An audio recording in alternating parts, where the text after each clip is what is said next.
नमस्कार मित्रों, एक बार फिर से आपका स्वागत है। आज मैं बताना चाहूँगा कि लाल किताब ज्योतिष के रहस्य क्या हैं।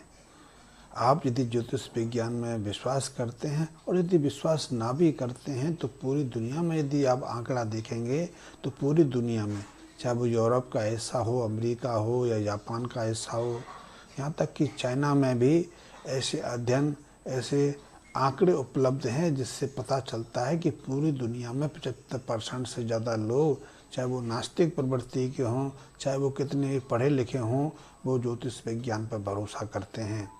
तो यदि आप ज्योतिष पर भरोसा करते हैं कि नहीं करते, लेकिन आपने ज्योतिष शब्द को अवश्य सुना होगा और कभी ना कभी इसमें रुचि दिखाई होगी। वैसे भारत में पिछले कुछ समयों से एक अलग परंपरा चली है, वो परंपरा चली है नकार देने की।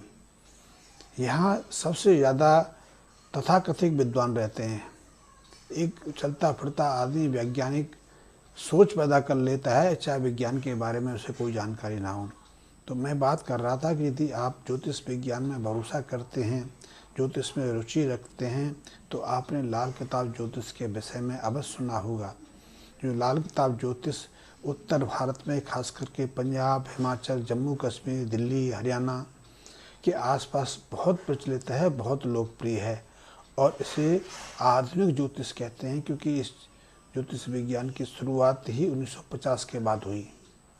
वैसे मैं आपको चलते चलते एक जानकारी और दे दूं कि 19वीं शताब्दी के प्रारंभ में जम्मू नरेश हरि सिंह जी ने अपने जम्मू शहर में पूरे देश से ज्योतिषियों को आमंत्रित करके ज्योतिष का शोध संकलित करने की परामर्श दिया था। ज्योतिष के ऊपर उनके शोध कार्यों को संकलित किया था और उसका निचोड़ रणधीर संहिता के नाम से आज उपलब्ध है। बाजार में भी ये पुस्तक आपको सहजता से मिल जाएगी और ये ज्योतिष विज्ञान का आधुनिक शोध ग्रंथ है।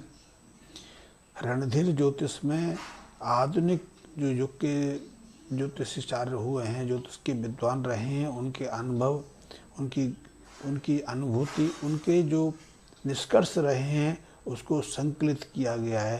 लेकिन बात यदि लाल ज्योतिष की आए तो ये बहुत परीक्षित है, बहुत प्रभावशाली है, क्योंकि इसके परिणाम हाथों हाथ देखने में आते हैं। और उसके पीछे कारण है कि जो लाल ज्योतिष है वो हमारे कर्म सिद्धांत से सीधा जुड़ा हुआ है। हम दिन भर बहुत सारे कर्म करते हैं, हम जीवन भर बहुत सारे कर्म करते हैं और उन्हीं का परिणाम हमें अपने जीवन में देखना पड़ता है। जैसे एक विद्यार्थी पढ़ने के समय, एग्ज़ाम के समय पढ़ाई ना करे, खेलने कूदने या व्यर्थ के कार्यों में समय व्यतीत कर दे, तो निश्चित रूप से हम आशा नहीं कर सकते कि उसका परीक्षा परिणाम सही रहेगा। इसी तरह किसान जब समय हो तो अपनी अपने खेत की देखभाल ना करे, फसलों की सुरक्षा ना करे, उन्हें पानी, खाद या उनकी रखवाली ना करे, तो निश्चित रूप से हम अच्छी फसल की आशा नहीं कर सकते। ठीक इसी तरह यदि हम अपने शरीर की सुरक्षा नहीं करते, हम अपने खान पीन पर ध्यान नहीं देते, हम अपने शरीर पर विशेष ध्यान नहीं देते, तो निश्चित रूप से हमारे शरीर में गिरावट आएगी, हमारा स्वास्थ्य कमज़ोर होगा, शायद हम बीमार भी पड़ जाएं। ठीक इसी प्रकार लाल ज्योतिष कहता है कि ग्रह नक्षत्र तो अपनी गति से कार्य करते ही करते हैं, लेकिन हम अपने कर्मों के माध्यम से, अपने बर्ताव के माध्यम से, अपने जो दैनिक कर्तव्य हैं उनके माध्यम से अपने ग्रहों को भी प्रभावित करते रहते हैं। जैसे ये अनुभव की बात है, आप भी अनुभव करेंगे तो निश्चित रूप से लाल किताब के इस सूत्र से आप सहमत हो जाएंगे। यदि परिवार में एक बच्चे को या बच्चों को अपने माँ बाप का, अपने दादा दादी का, अपने बड़े बुजुर्गों का पूरा साथ मिले तो वो ज़िंदगी में निश्चित रूप से सफल होते हैं, ऊंचाइयां प्राप्त करते हैं, सफलता प्राप्त कर लेते हैं। लेकिन यदि एक प्रतिभावान बच्चे को भी अपने माँ बाप का, अपने परिवार के अन्य बुजुर्गों का सहयोग ना मिले, तो वो अपनी अत्पूर्णता को, अपनी जो उसकी क्षमता है उनका सदुपयोग नहीं कर पाता और साधारण जिंदगी जीने पर विवश हो जाता है। आपने एक चीज़ और भी अनुभव की होगी कि आज देखने में आया है कि बहुत लोग बहुत सारा धन कमा लेते हैं, अच्छी अच्छी नौकरी करते हैं, कई कई मकान बना लेते हैं, उनका व्यापार एक शहर से दूसरे शहर या एक देश से दूसरे शहर तक फैल जाता है, लेकिन फिर भी वो अपने जीवन में ना तो संतुष्ट रहते हैं, ना अपने प्रॉपर्टी के प्रति ज़्यादा उनको भरोसा रहता है। परिवार में भी कलह बनी रहती है, परिवार में वो सम्मान नहीं मिलता, ना समाज में उनको वो मान्यता मिलती है, क्योंकि उन्होंने स्वयं अपने माँ बाप का, अपने बुजुर्गों का सम्मान नहीं किया। यदि हम अपने माँ बाप का, अपने दादा दादी का या घर के बड़े बुजुर्गों का सम्मान नहीं करते और हमारे जो रीति रिवाज रहे हैं, हमारे जो परंपराएं रही हैं, हमारे जो बुजुर्गों ने जो हमारे लिए नियम कायदे कानून स्थापित किए थे, उनकी अवहेलना कर देते हैं और हम ज़्यादा ही मॉडर्न बन जाते हैं, तो हमें ज़िंदगी भर कई तरह की परेशानियों, कई तरह की कष्टों का सामना करना पड़ता है। ये एक निश्चित सुनिश्चित शास्त्र है, आप इसको कहीं भी फलित कर सकते हैं। हो सकता है कुछ वर्ष आप आनंद से रह सकें, स्वच्छंदता पूर्वक जीवन यापन कर सकें, क्योंकि बहुत सारे मेरे पास युवक आते हैं जो 8-10 साल अपने मित्रों के साथ मेल फीमेल के रूप में कई तरह के आनंद एंजॉय करते रहते हैं, लेकिन बाकी की ज़िंदगी वो रो के व्यतीत करते हैं। इसी तरह बहुत लोग किसी ना किसी तरह मकान पर मकान बना लेते हैं, ज़मीन पर ज़मीन खरीद लेते हैं, करोड़ों करोड़ों का धन संचय कर लेते हैं, लेकिन कभी ना कभी उन्हें ऐसी परेशानियां, ऐसे कष्टों का सामना करना पड़ता है कि जीवन भर की कमाई, जीवन भर का मान सम्मान, जीवन भर की जो शांति है वो सब समाप्त हो जाती है। इसलिए हमारे समाज में कहा गया है कि परिवार के बुजुर्गों का सम्मान अवश्य करना चाहिए, उनके अनुभवों को, उनके आशीर्वाद को महत्व देना चाहिए। यदि हम अपने घर के बड़े बुजुर्गों को खुश रखेंगे, प्रसन्नचित्त रखेंगे, उनका आशीर्वाद लेंगे, तो हम जिंदगी में निरंतर उन्नति करते जाएंगे और हम अपनी सफलताओं को सही रूप से जी सकेंगे। अन्यथा आपके पास बहुत पैसा हो सकता है, लेकिन शांति नहीं हो सकती। आपके पास बहुत बड़ा मकान हो सकता है, कार हो सकती है, बैंक बैलेंस हो सकता है, लेकिन हो सकता है कि आपका स्वास्थ्य ठीक ना हो। आपके घर में आप हो सकता है बहुत लोगों को दान करते हो, बहुत लोगों को पैसा उधार में देते हैं, लेकिन आपके भाग्य में 2 वक्त की रोटी खाना भी नसीब ना हो। बहुत लोग ऐसे हैं, मेरे संपर्क में बहुत लोग ऐसे आते रहते हैं कि जो जीवन भर कई कई बार सर्जरी से गुजरते हैं, स्वास्थ्य ठीक नहीं रहता, बिस्तर पर पड़े रहते हैं, सेवकों के मदद से अपने दैनिक कार्यों को निपटाने का प्रयास करते हैं, क्योंकि ऐसे लोगों ने अपने माँ बाप या अपने घर के बड़े बुजुर्गों को बीच रास्ते में छोड़ दिया। पैसा कमाया, लेकिन उन्हें अपनी ज़िंदगी में सुख शांति नहीं मिली। और पैसा आपको कुछ समय तो संतोष दे सकता है, वैसे भी ज़िंदगी, चाहे सरकार कुछ कहती हो, स्वास्थ्य विशेषज्ञ कुछ कहते हो कि हमारी ज़िंदगी बढ़ रही है, निश्चित रूप से ज़िंदगी नहीं बढ़ रही, ज़िंदगी में एक बदलाव आ रहा है। हम बहुत जल्दी से जवान हो रहे हैं और जल्दी से ही वृद्धावस्था को प्राप्त कर रहे हैं, और वृद्धावस्था की शुरुआत से हम नाना प्रकार की बीमारियों के चंगल में फंसते जा रहे हैं। इसलिए भारत में आज एक भी वयस्क व्यक्ति आपको ऐसा नहीं मिलेगा जो पूरी तरह स्वस्थ हो। बहुत लोग हैं, आपने भी ऐसे अनुभव किए होंगे, 4-4, 6-6 बार स्टेंट डलवा लेते हैं, फिर भी स्वास्थ्य का कोई ठिकाना नहीं रहता। बच्चे सुनते नहीं, कार है तो वो अपने ड्राइवर के, नौकर के आश्रित बैठे रहते हैं कि वो उन्हें अस्पताल लेके जाएगा, डॉक्टर से मिला के लेके आएगा।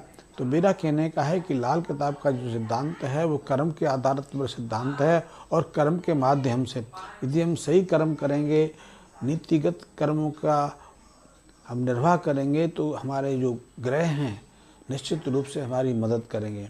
यदि हम अपने कर्मों को पतत कर लेंगे, बुरा बना लेंगे, तो निश्चित रूप से हमारे शुभ जो ग्रह हैं वो भी अपना पूरा फल नहीं हमें प्रदान कर पाएंगे। इसीलिए बहुत लोग ऐसे हैं, देखने में आए हैं, जो अपने परिवार के सदस्यों से मेल मिलाप नहीं रखते, अपने माँ बाप का सम्मान नहीं करते, दादा दादी का सम्मान नहीं करते, चाचा चाची का सम्मान नहीं करते, ताया ताई का। तो इससे क्या होता है कि वो लाख संघर्ष करने के बावजूद भी ज़मीन खरीद लेते हैं, फ्लैट्स खरीद लेते हैं, मकान बना भी लेते हैं, लेकिन उनके मकान पर, ज़मीन पर किसी न किसी तरह का विवाद शुरू हो जाता है, मुकदमेबाजी शुरू हो जाती है, उन्हें भारी दंड चुकाना पड़ता है, समय पर उनको उसका कब्जा नहीं मिलता, या फिर मुकदमेबाजी में ही वो समय गुजर जाता है।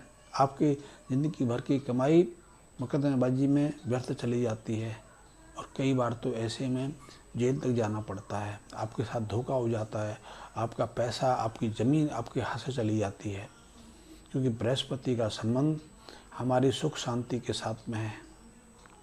ज़मीन का संबंध तो ज्योतिष शास्त्र में मंगल के साथ स्थापित किया गया है। मंगल भी बहुत महत्वपूर्ण है। यदि मंगल का कारक जो भाई होते हैं, मामा होते हैं, मासी होती हैं, हमारे जीजा होते हैं, साले होते हैं, यदि इनके साथ हमारा व्यवहार सही नहीं है तो निश्चित रूप से हमारी ज़मीन इसलिए भी मुकदमेबाजी में झगड़े में पड़ जाती है। तो लाल किताब का जो रहस्य है बहुत अद्भुत है, और इन कर्मों को हम अपने व्यवहार से बदल सकते हैं, साथ ही जो सहज साधारण उपाय हैं उनकी मदद से भी हम इसमें बदलाव कर सकते हैं। मैंने अपने अनुभव में देखा है कि क्योंकि लाल किताब का सिद्धांत 70 साल 80 साल पुराना है, आज हमारा सामाजिक तंत्र, सामाजिक जो व्यवस्था है बहुत तेज़ी से बदली है। तो लाल किताब के उपायों में भी कुछ बदलाव, कुछ परिवर्तन करने की आवश्यकता है, और ऐसे कई परिवर्तन मैंने अपने अनुभव में किए और उनका बहुत चमत्कारिक प्रभाव हमें मिला। जैसे लाल किताब में कहा गया है कि मजदूरों की सेवा करें, उनको भोजन कराएं, उनको मिष्ठान दान करें, कोढ़ियों को, बीमारों को, हैंडीकैप्ड्स को हम सेवा करें, भोजन कराएं। लेकिन आज ऐसे लोग कहाँ मिलते हैं? तो इसकी जगह मैंने अस्पतालों में सेवा का कार्य लोगों को दिया। अस्पतालों में जाएं, मरीजों की सेवा करें, और जिस मरीज़ को आवश्यक है उसको दवा दारू उपलब्ध कराएं, उसकी भोजन की व्यवस्था करें, और निश्चित रूप से ऐसे उपायों से उनको बहुत मदद मिलती है, उनके जीवन में बहुत बदलाव आता है। अभी चलते चलते मैं एक उदाहरण बता दूं। मेरे पास एक परिवार आया था जो पिछले 6 सालों से बहुत परेशान था। उनका ज़मीन, उनकी जो खेती की ज़मीन थी, मकान था, और जो दुकान थी, वो सब मुकदमेबाजी में चढ़ गई। कुछ रिश्तेदारों के साथ मुकदमेबाजी हो गई, कुछों को सरकार ने किसी तरह